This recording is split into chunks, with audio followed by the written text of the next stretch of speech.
Hi there, I'm Derrick Strand, founder of the Machete Methods Institute, and today I want to talk about vision.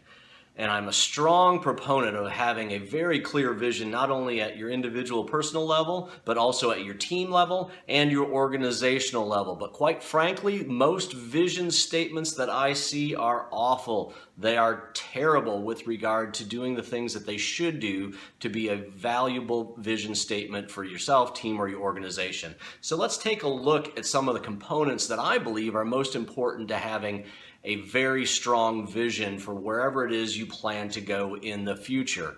So the first thing is that it needs to be simple. What I see most of the time are people that have vision statements, and organizations especially that have vision statements that are way too long. Sometimes 3, 4 sentences, even a couple paragraphs, not only explaining what the vision is, but how they're going to achieve it, and then mingling in what the mission is as well. Very confusing, hard to understand, usually full of buzzwords that don't make any sense or are fluffy or vague. You need to keep things simple to have a good vision statement so that everyone can understand what it is.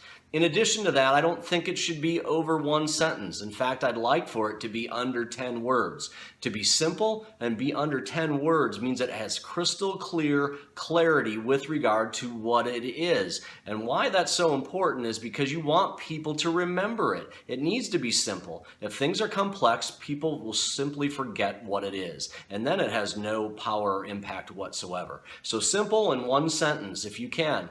Third, visual image. That's what vision is. It should be something that you see. It's something in the future. It should be something that has a visual component in it so that when people read it, they think about what that may look like down the road. So it should be visual. That's why it's called a vision. Fourth, it needs to be inspirational. It can't be something that's dull and boring. If it is, you aren't going to get people to get excited about it. It has to be inspiring in some way, shape, or form to the people in your organization or to even yourself. Think about what inspires you the most, and that should be part of your vision for the future.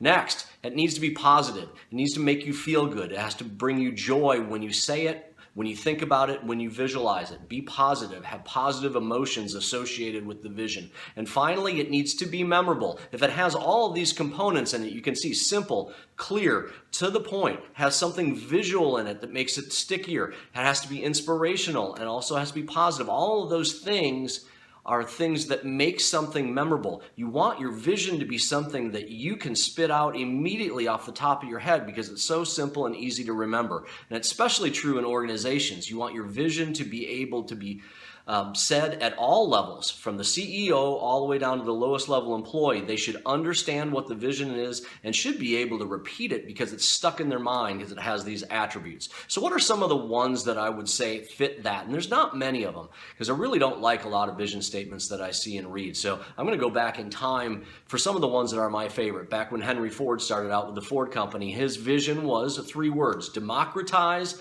the automobile. I love that because of what kind of impact it can have on the future of the automobile and also the future of people being able to afford cars no matter what it was you made. Democratize the automobile. Stanford had a great one in I believe it was in the 50s or 60s. It was become the Harvard of the West. Become the Harvard of the West. Very easy to visualize what that might be and very inspirational from my standpoint to say, yeah, that we could become that. And it's also simple, one sentence, easy to understand. Nike has one that really fits their culture, which is that competitive culture that they had.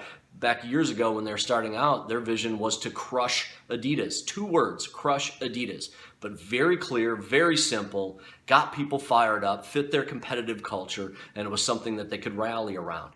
And then lastly, Microsoft, back when it was getting started, its vision for the future was a desktop in every home running Microsoft software. So those are 4 just very basic examples of visions that I think are very powerful and very good. Now, most people have trouble simplifying it, getting it in one sentence, and having all these components in it that I mentioned: inspirational, visual, memorable, positive. But you need to work hard. to get that, because if you don't have those components in your vision statement, it's likely not going to stick in your head. It's likely not going to stick in the organization. People aren't going to get excited about it. People aren't going to remember it. And chances are it's probably going to end up a meaningless plaque on the wall, which is what I see in a lot of businesses. Don't let that happen. Have your vision be something that is powerful, and for it to be powerful, it needs these 6 components in it. Please subscribe to my channel. Also like and comment on things that you'd like to see, or any comments on this particular video. I appreciate you listening, and I hope you take these particular points as it relates to vision statements and apply it to yourself, your teams, and your organizations. Thanks.